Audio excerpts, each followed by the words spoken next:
Ladies and gentlemen, Fourth and Trollers, welcome back to Fourth and Troll Fantasy, the most entertaining fantasy football podcast on the planet. I'm Noah Selby. And I'm Wes Selby. And we are back and better than ever because we are one day closer to the NFL kickoff. We're just a couple weeks away, and it's going to be a glorious Thursday evening to watch some NFL football. Regular season, we're very close. I'm excited. Wes, how you doing? I'm great. As some of you know, I live in Southern California. Just dealt with Hurricane Hillary, Tropical Storm Hillary.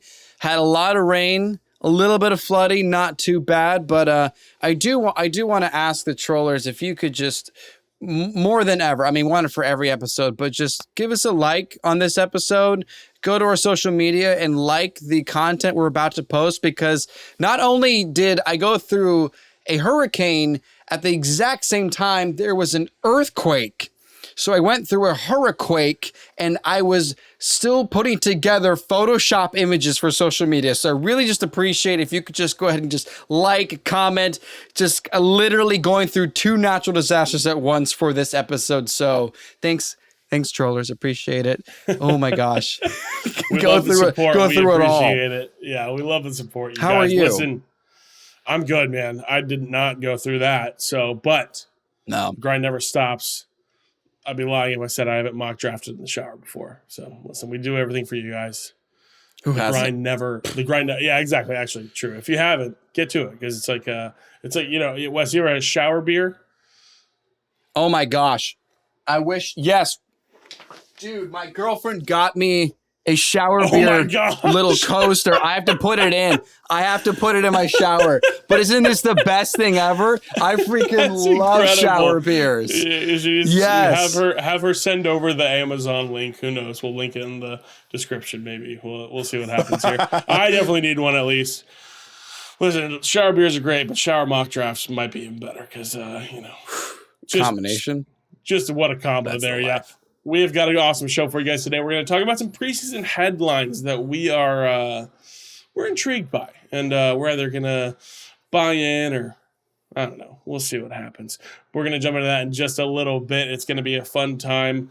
While you're here, make sure you go subscribe, ring that bell, and while you're down there, make sure you're following us on all our social medias. We're going to be getting some content out for you guys. And we have got a great episode for you guys. Before we jump into the news, just a word from our sponsor. The show is sponsored by FQ Media Group. FQ is a media production company specializing in podcast production that empowers others to share their voice with their audience. For more information, check out fqmediagroup.com. And now, Wes, lead us through the news, because there's some things we got to know about. Oh, yeah. Okay, so let's start with the Indianapolis Colts, because there's two big news. One, just a reminder, in case you missed it, the Colts announced that Anthony Richardson is officially the starting quarterback for them week 1 and on. He is going to be under center as soon as they kick off for their season, which obviously for both Noah and myself drastically changes who we draft from the Colts receiving roster. And especially, as Noah, you mentioned once, that quarterbacks that rush for 500 plus yards, their running backs don't do so well. And that's probably not going to be Jonathan Taylor, because he has officially been granted permission to seek a trade. And obviously, we will pay very close attention to where he goes. That will change so much for us. He's not in your top 10. He's not even your top 20, which is insane because of where he is with the Colts. He's still in my top 10, but where he goes might honestly change so much for us. So with that in mind, let's get through the rest of the news here. Breece Hall, teammates with Dalvin Cook, was officially off the PUP list during the week. We'll see how that looks week 1. Obviously, can't really figure out what that tandem's going to look like. The Patriots tight end Mike Gesicki suffered a dislocated shoulder in practice. He is questionable for week 1. They still have Hunter Henry, who is considered the favorite target for Mac Jones at least. So if he's available on your waiver wire, if you've already drafted, or if you're still waiting to draft and you want to stream someone for week 1, Hunter Henry is a good option. Russell Gage Gage, Tampa Bay Buccaneers wide receiver, was carted off the practice field on Wednesday with a non-contact knee injury and will miss the entire season. Now, the research Noah and I have done here, we want to share the name Trey Palmer with you. If you're in a deep league, 12, 14 teams, dynasty even, if you're looking for the wide receiver 3 on the Tampa Bay Buccaneers, keep in mind the name Trey Palmer. Good one to keep out for. Okay. Miles Sanders has been dealing with a groin injury for majority of this training camp and preseason. Frank Reich says the plan was to get him some preseason action, but because of that groin injury, they want to play it safe. Keep him off the field. He's probably not going to see any action until week 1, just to be safe. Nothing serious, but he's Noah's RB10, so obviously he's a very big deal in the foot patrol community. Treylon Burks is also injured. He was also carted off the field on Wednesday with an LCL sprain, and he's likely out for a few weeks and is questionable for week 1. For those that believe in Treylon Burks, don't. Okay, Ron Rivera officially confirmed that Sam Howell is the week 1 starter. You got to see his preseason game a little bit yesterday, doing pretty well. So keep that in mind if you're still a believer in Terry McLaurin, or any of the other wide receivers, honestly. Just keep that in mind for rookies, first-year starters, yada, yada, yada, yada. Okay, last couple bit of news here. Dolphins rookie running back Devon Achane suffered a really scary shoulder injury, was carted off the field. The texts that I got from Noah were terrified. I was worried the season was over. It's not. He's avoided a serious shoulder injury. He's considered week to week. We'll see if that means his week 1 status is in question, fins up. But right now, he's going to be okay. We'll still definitely play the season in early on. Aaron Rodgers will be starting in this last preseason game against the Giants for their final week. If you want to see an early glimpse on Aaron Rodgers. Number 5 8. plays, baby. 5 plays. Oh, the most important 5 plays. Yeah. I'm stoked for it. And the last piece of news here, this is very important actually. The Raiders are expressing optimism that Josh Jacobs will be with the team before week 1. Okay? He has still yet to sign his franchise tag. He has still yet to even show up and fully participate in practice. If he holds out, changes so much for that offense and especially your draft. Keep that in mind, though, if you want to take that chance, because they do really think he's going to be with the team this season. That's it for the news. Now let's jump into preseason and training camp headlines, the most interesting ones that Noah and I have for you. Take it away, my dude. Yeah, let's do it. So, like Wes just said, we each got 3 headlines. I'm going to pitch mine to Wes. He's going to pitch his to me. And then we're going to determine if we're buying in and if we're gonna buy that headline, read the article, or if we're just calling fake news. Because, no, that ain't happening. And listen, I'm going to start us off because I'm very excited to talk about my first headline. My first headline reads, Zay Flowers will emerge as the top Ravens wide receiver and finish as the best rookie wide receiver this year. What do you think, Wes? I'm buying in. Dude, I am too. I've gotten that. so... Listen, I try to not buy in year after year on preseason training camp hype, but I cannot stop watching these Zay Flowers camp highlights. And it's not just like the social media team is posting the ones against the second stringers or he's doing real well and all this stuff. No, they had joint practices against the Commanders. And he's burning dudes. He's sending guys out of the frame of the video. Like, he is all over it. His touchdown in the preseason game last night, dude was wide open, and it was a bit of a broken play. And it wasn't Lamar Jackson; it was Josh Johnson playing there because Tyler Huntley's out with the injury. Josh Johnson was playing, but it was a bit of a broken play, and Johnson was just kind of on the run, and he was looking for somebody. And Zay Flowers finds himself wide open, and he makes a way, he gets open, and he shakes off a couple guys, gets a little hop step, breaks through a little arm tackle, and he's in the end zone. And dude, it is just. I'm buying in. I'm all in on Zay Flowers. I love it, dude. I'm so hyped about him. It's super easy to buy in when he is like a 9th, 10th round pick in the ADP rankings right now. But this was something that we talked about with what are we going to look for in preseason? What are we going to pay attention to with the Ravens wide receivers room? It's still Mark Andrews. Don't forget that. Mark Andrews is still the top dog. He is still the favorite option. But the thing that you and I are paying attention to is how good is Zay Flowers really, and what does it look like between Zay Flowers and Odell Beckham Jr.? And OBJ is not really doing all that much. He is not standing out in training camp. He's doing fine. He'll do well if he plays the whole season. But Flowers is doing so well.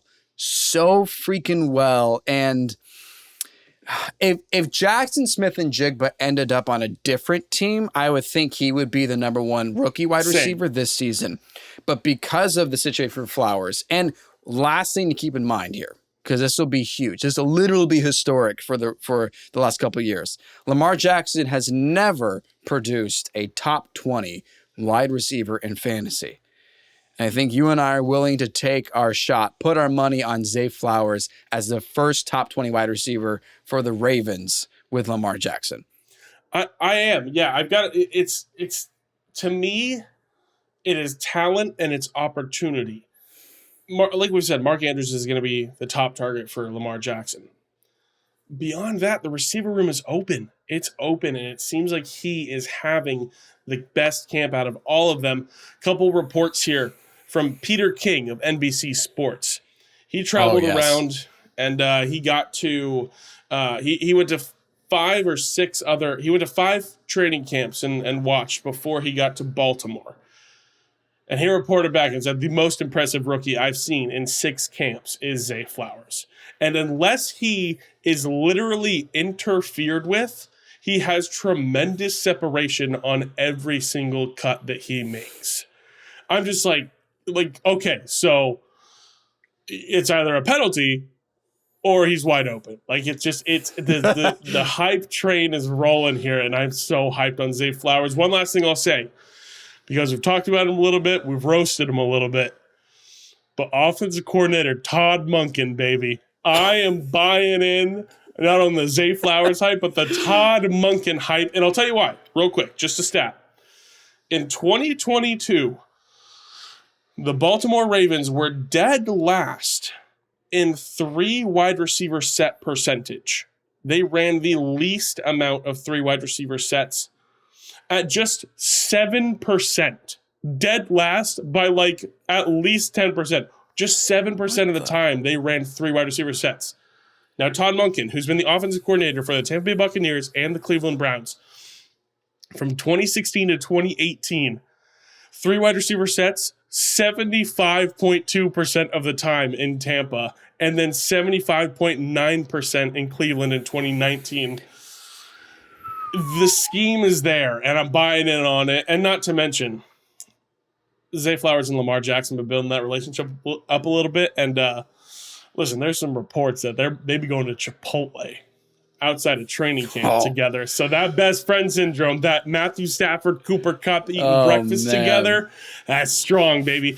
That's the most important thing I've said this entire time. The best friend syndrome's there, and I'm buying in. Oh, yeah. Zay Flowers, top Ravens wide receiver.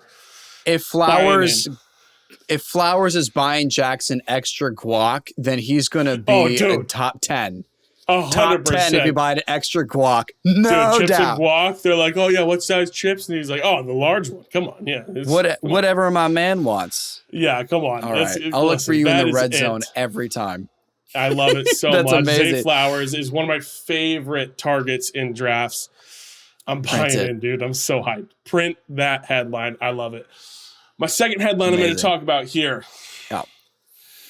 Anthony Richardson will finish as a top 12 fantasy football quarterback this season. Wes, printing it or fake news? Okay.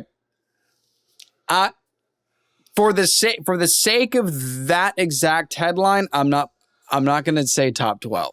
I'm not going to say top 12. Sure. Okay. That is because we take each of our top 10s. We have the exact same 10 quarterbacks. The order is different. But I'm willing to say, I'm just trying to find my rankings. I'm willing to say you probably got Rodgers at 11 or 12, Cousins at 11 or 12, something like that. Jared Goff. Jared Goff, maybe around I there. think will do Sure. better. Okay.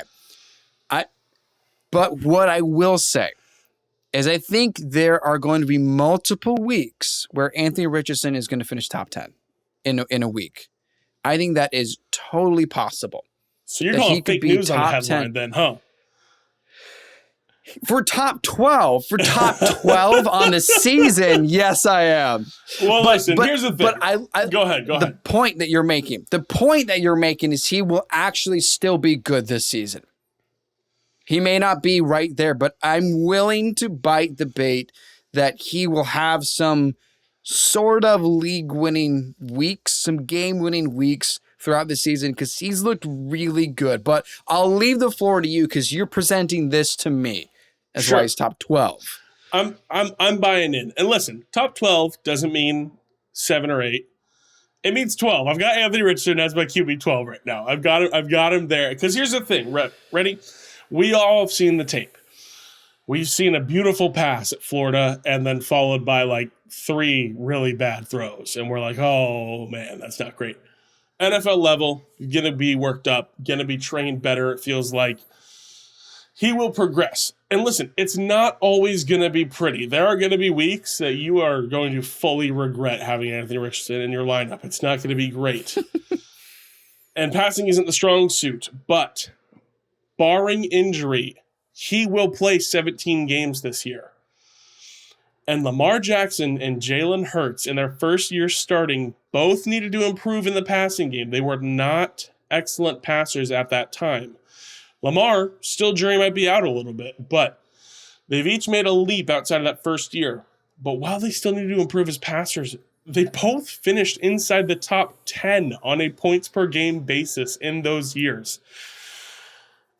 I've got him at 12 because I'm buying it on the rookie hype. He's crazy athletic. He might be the second coming of Cam Newton. The rushing upside is astronomical, and as long as he stays healthy and plays 17 games, he will finish as a top 12 quarterback.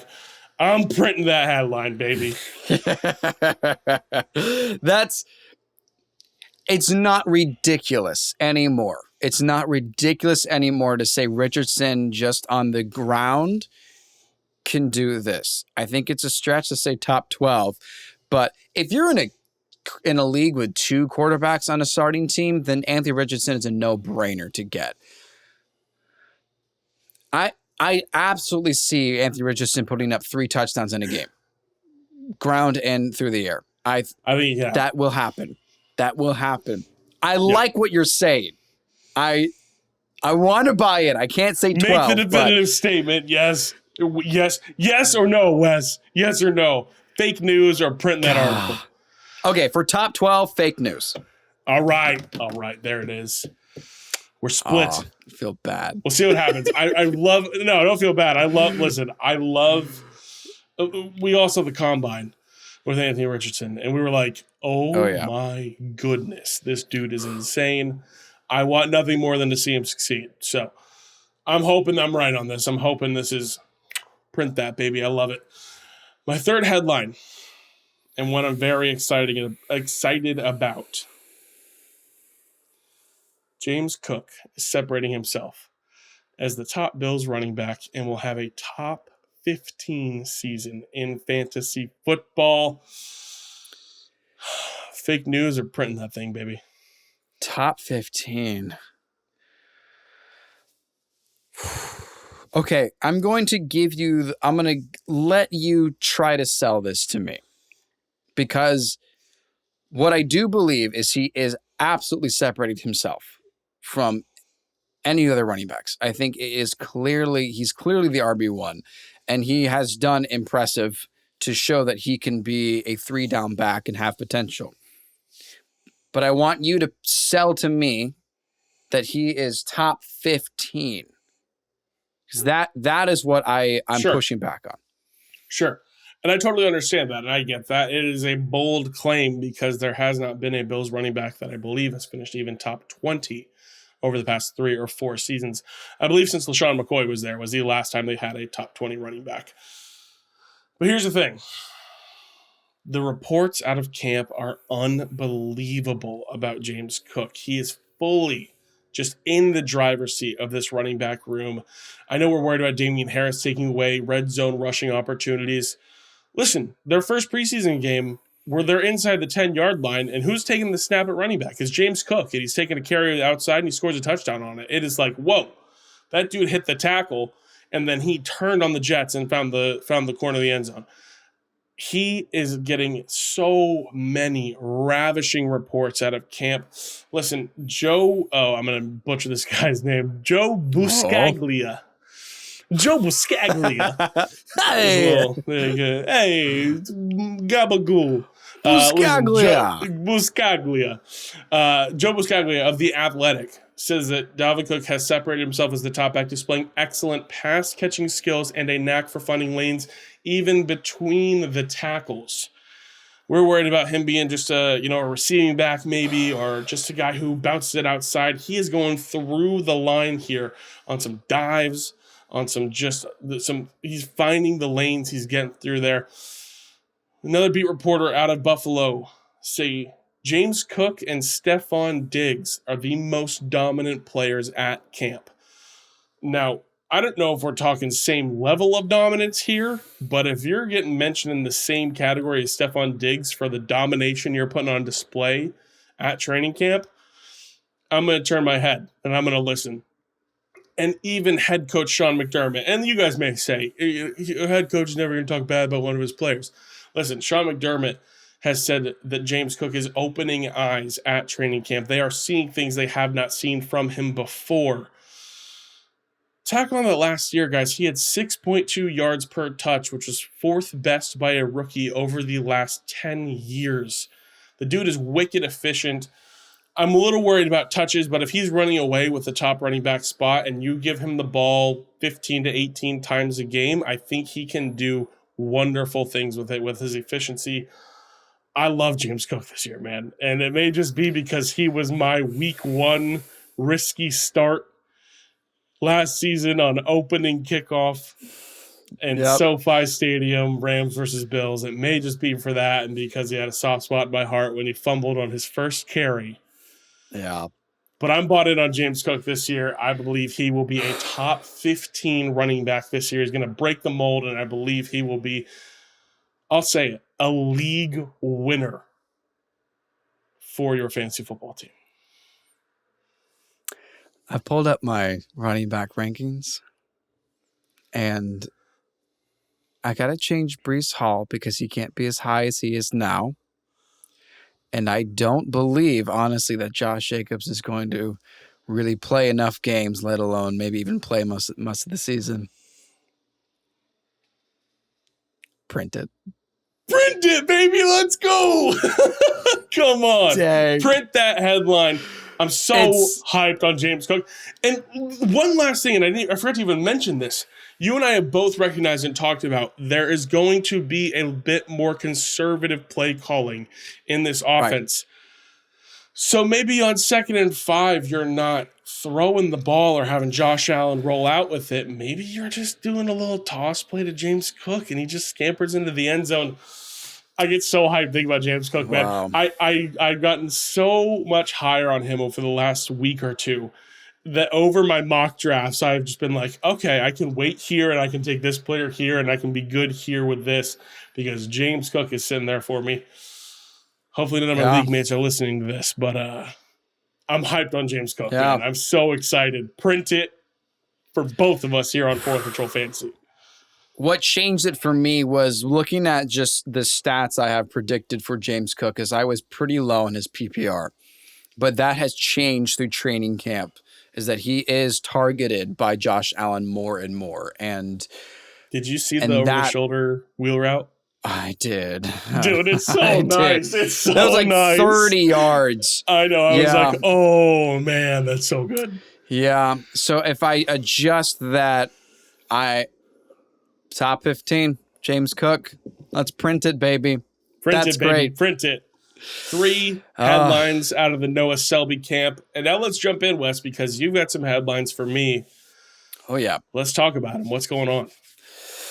Well, I'm going to talk about some of training camp and preseason, kind of mix them together. So what I have been hearing out of Cleveland is that we've got a new Deebo Samuel in the Ohio State. Elijah Moore has been lining up as a running back and is going to be the best sleeper pick of this entire season. Oh man, dude, here's the thing. I want to print it so bad because you know me. You know I love a good value pick. And Elijah Moore goes like post 11th round in fantasy drafts right now.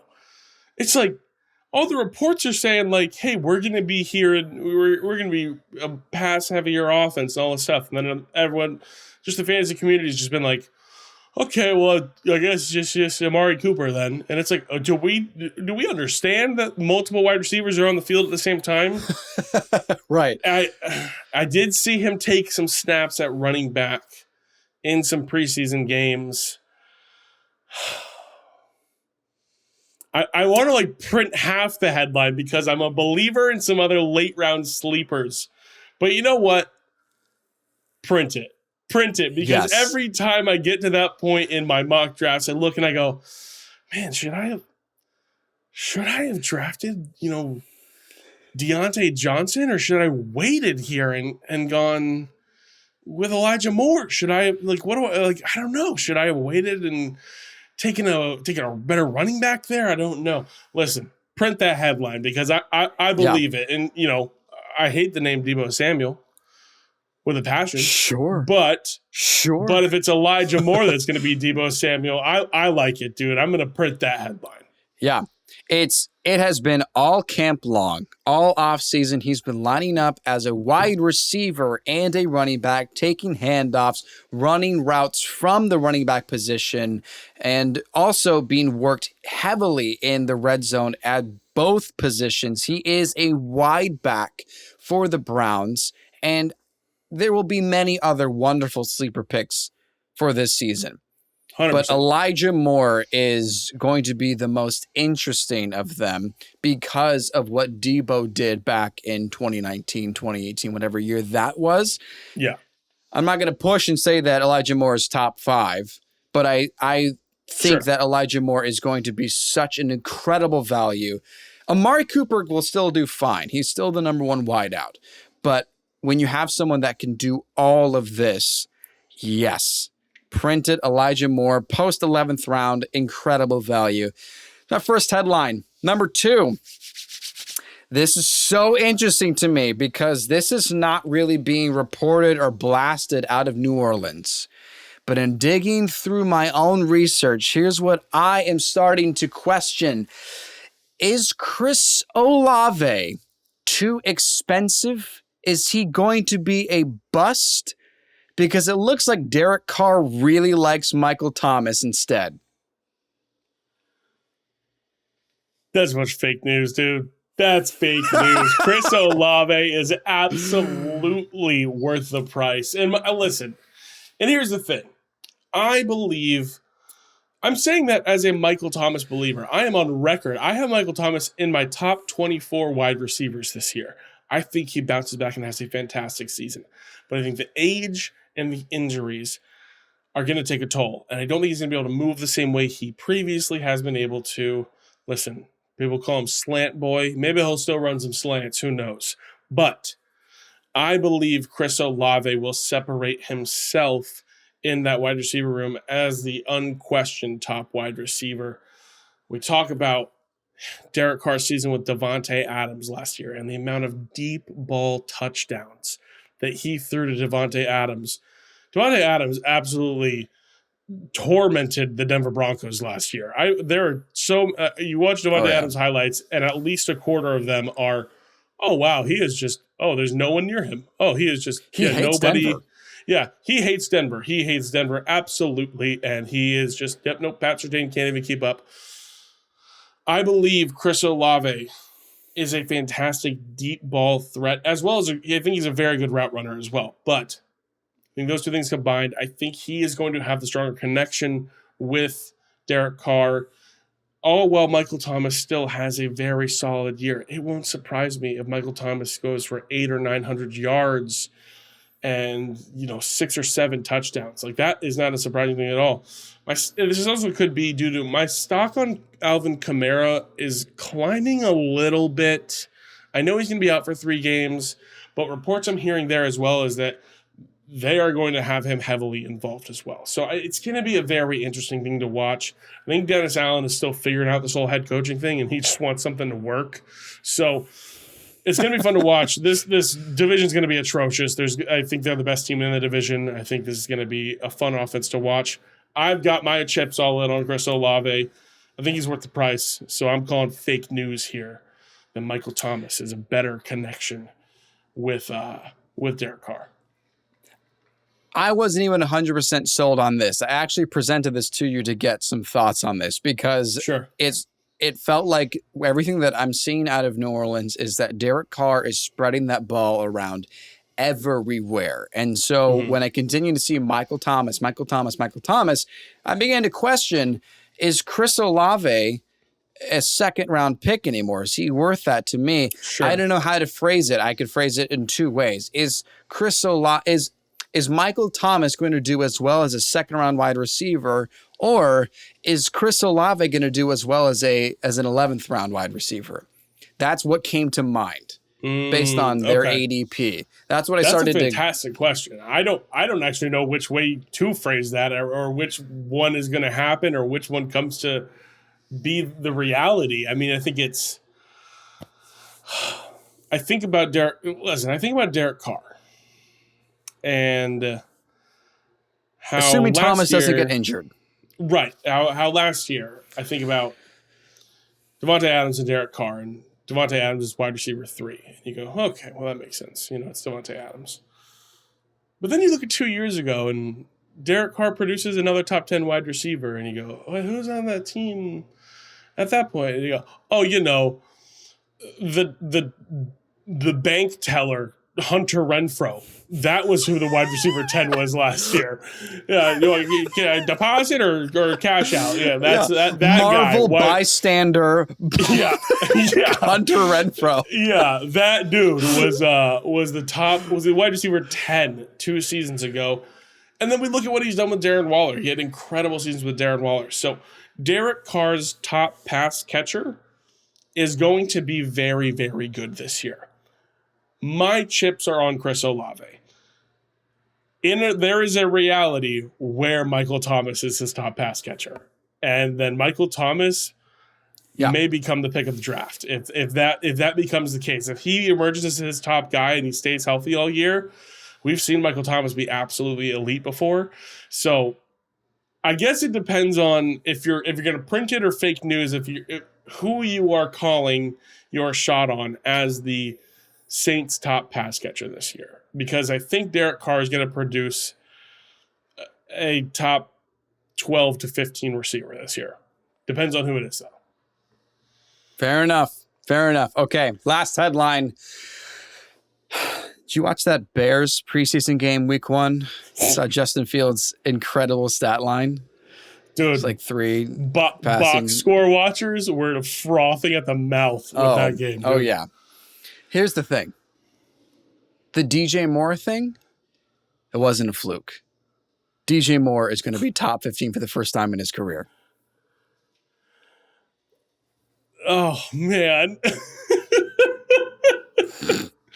You're laughing about.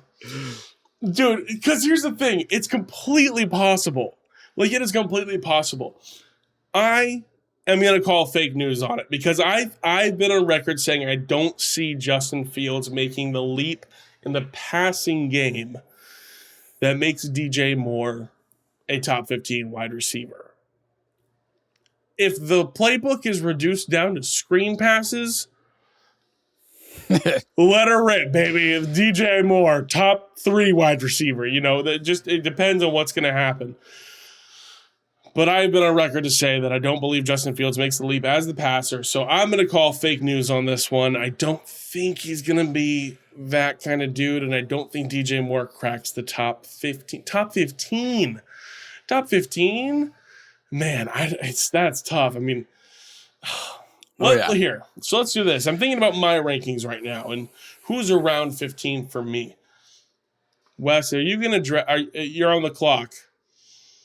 Top 2 guys available to you are DJ Moore or Calvin Ridley. Who are you drafting? Here's the amazing thing. Calvin Ridley is 14th on my rankings. DJ Moore is 15th. Dude, incredible. Wow. It's like the shower beer thing all over again. It's like the shower beer thing. It's like everything comes back to the shower beer, you guys. If you haven't done it and you're over the age of 21. If you're over the age of 21, you have drink a shower responsibly. Beer. Yeah, have a shower beer because man, what a time. That's incredible though. I had no clue that was where you ranked. Here's the thing. Let me go off of that, okay? Because I am buying fully into DJ Moore. And it was not that preseason play. It is everything out of the Bears training camp has culminated to that play. That, for me, was total proof that they were never lying, that DJ Moore and Justin Fields have an incredible electric connection. So I am hooked on a feeling, Ooga Chaka. I am sold on DJ Moore. Full transparency, because we're about to do our drafts, and we've also got our first ever 4th and Troll Fantasy League. Thank you, fans, for joining. We're excited to play with you. Let's go! It's going to sound ridiculous, but I want you to know how serious I am about DJ Moore. 5th round. I've done mock drafts where I've taken DJ Moore in the 5th round. Okay. Right now, he is the top of the 7th round. I am reaching a round ahead. That is how much I believe in him.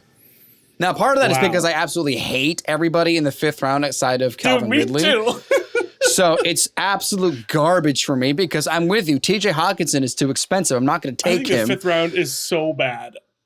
It's the absolute worst of the season. I can't stand it. So for me, I'm already reaching. I'm already reaching for people like Alexander Madison. I'm already considering, like, who do I need to get, you know? And again, that's also where my position is in my mock draft, where I am. Like, if I'm in a different spot, that's all going to change. But but that's my point. Wow. I'm willing to reach on DJ Moore because that was not just a fluke play. If I were to say Khalil Herbert, fake news. That was great. But I don't care how many second string defensive backs were out there. DJ Moore for me is DJ Moore to the moon. To the moon. Man, what a way to close it out. I love it. It feels like a full circle moment, Wes, because you have admittedly, and you've said in the past, you have not been a DJ Moore believer. You have never, you said you've always undervalued him. You've never given him really, when you look at the stat lines among the seasons, the credit you think he should actually end up be receiving. I love it. I love that this year you are like, you know what? This is the year that I right the ship, because this is the time for DJ Moore to emerge and be that top 15 guy. Listen, I'm calling fake news on it. Wes is printing it. What do you guys think? Let us know in the comments below, because we talked about a lot of stuff here. What do you think? DJ Moore, top 15. Anthony Richardson, top 12. What do you think? Let us know. We are thrilled to be talking about this stuff for you guys, and we can't wait to see what's going to happen. We're one day closer, you guys. We are so close to the NFL season kickoff, and that means we're one day closer to next episode of 4th and Troll Fantasy. Tune in, because next week's episode of 4th and Troll Fantasy is our final mock draft of the season, plus some juicy what ifs. We're going to talk about some what ifs on next week's episode with our mock draft. It's going to be a ton of fun. Lastly, before you leave, again, just make sure you subscribe, ring that bell, follow us on all our socials. We would love it, and we know Tony the Troll would too. We appreciate you guys. We love you guys. Tune in next Tuesday. I'm Noah Selby. And I'm Wes Selby. And this has been 4th and Troll Fantasy. 4th and Troll Fantasy is a production of Selby Artistic Workshop.